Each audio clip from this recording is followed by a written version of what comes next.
Yeah, shame-free life. Peace and blessings to your family. Shalom in Hebrew to you. I hope you're doing well this beautiful grand morning. Good morning to you. Great day, good evening, or good night, wherever you are. But listen, I'm very excited about today. I want to share something with you, as we normally keep it real as it relates to trauma recovery coaching from a biblical perspective.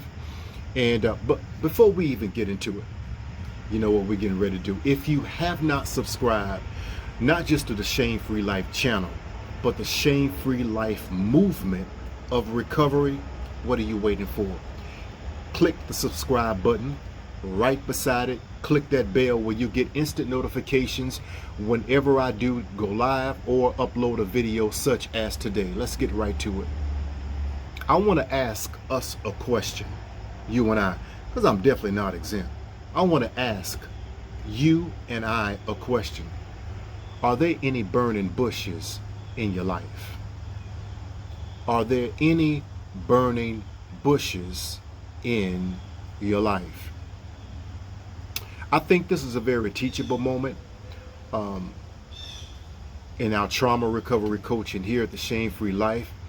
We come from a non-traditional yet biblical perspective to see people come out of a place of being stuck to upward mobility. One of my favorite books in the Bible happens to be Exodus, and specifically chapter 3. Verse 3 and 4 is what we're going to zero in on. But let's go ahead and just hit the rewind button and just give you the backdrop. So we see that Moses, before we even get to chapter 3, he is on the run. He's on the run from the federal government of Egypt. Why? Because he was seen by an eyewitness of killing an Egyptian and burying the body in the sand, burying evidence. How was this discovered? Well, Moses took it upon himself as being an advocate to try to break up a fight between two Hebrews. And one of the Hebrews said, you know, what you going to do to me? You're going to kill me just like you killed the Egyptian and buried him in the sand, burying the evidence? So at that time, Moses knew that the word was out, and it wouldn't be long before Pharaoh caught wind of the word and request to have his head. So now we see Moses, who was on the run. This is the same Moses that was considered Pharaoh's grandson, who was taken into the palace and was second in command. This was the Moses now who was the prince over all of Egypt, the most powerful empire on the planet, the most powerful military force, the most wealthiest and influential nation on the entire planet. He had everything at his fingertips. He had power, influence, prestige, honor, position, status, you name it, he had it. But now he found himself on the run, taking care of sheep on the backside of the desert, the most desolate, hottest place where the equator strike. Now, taking care of sheep is very interesting because the Egyptians, they saw shepherds as being low class. As a matter of fact, it's said that in the Egyptian culture that they view shepherds as being lower than prostitutes. So here we see the most powerful and influential man who just lost it all, and he's on the run and became despised in the eyesight of those who at one time revered him and feared him. Are there any burning bushes in your life? So now I can only imagine how Moses felt. Here you are, you had it all and you lost it. You at the very lowest place of your life, the loneliest place of your life. You have a lot of questions, but you have no answers. How did he get here at this place? I mean, I've asked myself that question. How did I end up here? at this place? Well, lo and behold, while he's being a shepherd to sheep, the Most High met him at a place. And at this particular place, he noticed, Moses, that this bush was on fire, but it was not burnt up. So as he's walking the sheep, he left the sheep and said to himself, I need to find out why this bush is burning, but it's not consumed, it's not burnt up. I've never seen anything like this before. So he turned aside to go and see this great mystery. And from that burning bush, out of that burning bush, the Most High himself, Yahweh, spoke to Moses, saying, Moses, Moses. And Moses responded. And then the Most High said, take off your shoes, by the way. Where you're standing is holy ground. Now, where he was standing was a bush that was on fire, but he was also at Mount Hor, the very mountain of the Most High. He's on the backside of the desert. It seems like at two different places. You at the most loneliest place, but you at a place where you're not alone. You at a broken place, but you at a place now of complete and total wholeness. You at a place that is very unclear in your life, but now you're at a place in a dispensation where there is so much clarity. It's amazing. So the Most High spoke to Moses, introduced himself. But first, he says, take off your shoes on where you stand. Then he goes into this dialogue. I have seen my people, they're in bondage. I've come to set them free. I am the God. I am the Most High. I am that I am. I am the Most High of Abraham, Isaac, and Jacob. Now let me tell you who you are. Are there any burning bushes in your life? So how do we pull all this together? How can we truly relate to this biblical reality story?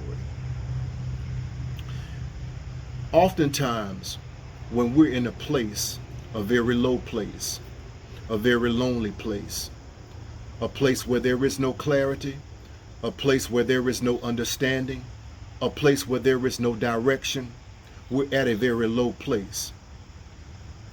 Our own individual backside of the desert. As Moses was taking care of the sheep, you may be taking care of your children, taking care of your family, taking care of your ministry, taking care of your job. But Moses wasn't taking care of himself. As a matter of fact, Moses didn't even know who he really was. Moses saw himself through the eyes or the lenses of defeat, of where he was to where he is. So Moses' view of himself was very skewed. I'm pretty sure he felt rejected. I'm pretty sure he felt dejected. I'm pretty sure he rejected himself and began to just press the rewind button. At one time in my life, I had this job, but now I find myself working this job. At one time, I was at a very place where I didn't have to worry about money, but now I'm at a place of poverty. The Most High spoke to him out of that burning bush, out of that circumstance. Are there any burning bushes in your life? No matter where we find ourselves in life, I really believe that the direction and the clarity concerning our identity and our destiny will speak from something that is on fire, but it ain't burnt up. It looks like it's burnt up, but it's not consumed. It's on fire. Perhaps to get our attention, as it got Moses' attention, the bush that is. That we can elect in our lives a certain situation that's on fire. It may be a relationship, it may be a marriage, it may be a job, it may be a business, whatever it is that is considered to be a crisis that's on fire. It's a 911, but it's not burnt up. But out of that place, if we turn aside and put our attention on it, we'll be able to get the clarity. We'll be able to get our identity on who we are, and not through the lenses of who we think we are or what we're trying to become. Out of that will become an inner healing. That you may not be where you were or where you think that you're traveling to, but let me give you clear and utter clarity and direction. Out of that becomes a compass or a navigation. It really depends on how we reframe things. As bad as things are, or you may think that they are, and they may be bad. I'm not going to discount that. But what is God saying out of that situation? What are you feeling on the inside out of that? To now redirect you from that path to another path of completeness, wholeness, of inner healing. So the question again remains, are there any burning bushes in your life? Are there any situations and circumstances and events that is begging, that's calling out to you from something that's on fire, but it's not consumed? Trying to get your attention to bring you to a place of identity and destiny. You see, the Most High called Moses, and before he even introduced who he was, the God of Abraham, Isaac, and Jacob, he says, listen, my people are in bondage, and I have come to set them free through you. But first, let me set you free from yourself. Oftentimes, we find ourselves in bondage to low self-esteem, to rejection, to other people's opinions, to validation and affirmation and approval and acceptance of others. Fear of being rejected. We find ourselves in bondage to codependency. That if I can become your Superman, if I can become your superhero, then the chances of you leaving me will be minimal. We're in bondage to grief and loss. Paralyzed because of a loss that has taken place in our lives, and we haven't properly gone through the grieving process. So we're tending sheep, we're doing all these things, we're running here, we're doing that, we're accomplishing this and accomplishing that, but we have yet to step into our destiny because we have yet to discover our identity, which is linked to our destiny. All of that, I believe, comes from a burning bush experience. Once we put the phone down, once we shut everything down and get to a still, quiet place that we can hear from the burning bush of our souls that requires more than it has been fed, only then will we come to a place of clarity, identity, and understanding our destiny. And that, beloved, is the catapults us to a place of wholeness.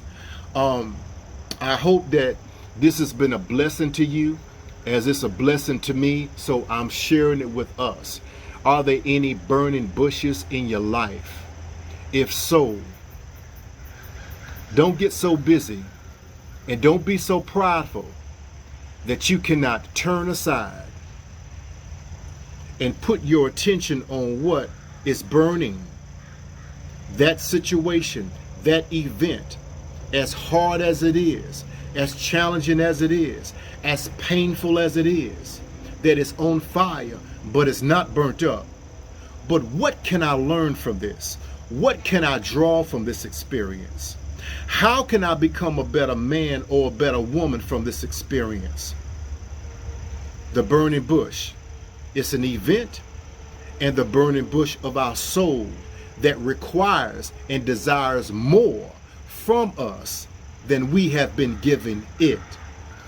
So if this is a blessing to you, I just invite you, I hear a bunch of crows out here.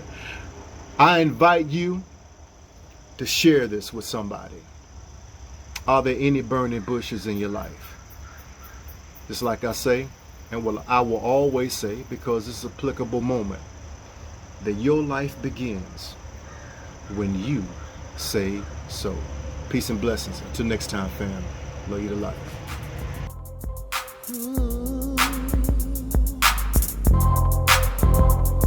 Yeah, shame-free life, shame-free life, shame-free life,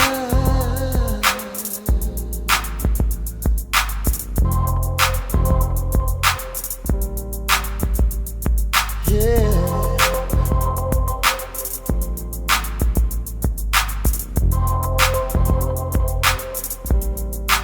Shame-free life,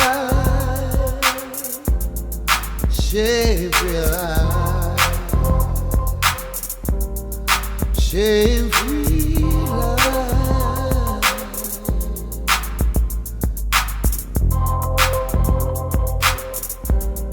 shame-free life,